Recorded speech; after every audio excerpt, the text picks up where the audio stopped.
Mas pinalawak na tulong ay pagkakaloob ng pamahalaan para sa mga mahihirap na sektor ng lipunan. Ito ang nakapaloob sa nirebisang AFLIP Assistance o Unified Package for Livelihoods, Industry, Food and Transport Program. Ayon kay Pangulong Ferdinand Marcos Jr., ipatutupad ang AFLIP Assistance upang matulungan ang mga pamilya na makayanan ang tumataas na presyo ng langis at iba pang bilihin. Bunsod ng epekto ng lumalalang tensyon sa gitnang silangan. Kada benepisyaryo ng Pantawid Pamilyang Pilipino Program o 4Ps at Walang Gutom Program ay makakatanggap ng tig-2,000 piso.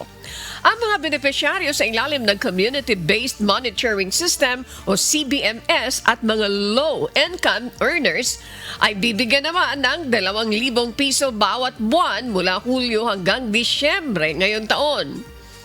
Tiniyak ni PBBM na magiging mabilis, maayos at maginhawa ang pamamahagi ng ayuda sa pamamagitan ng mga digital system.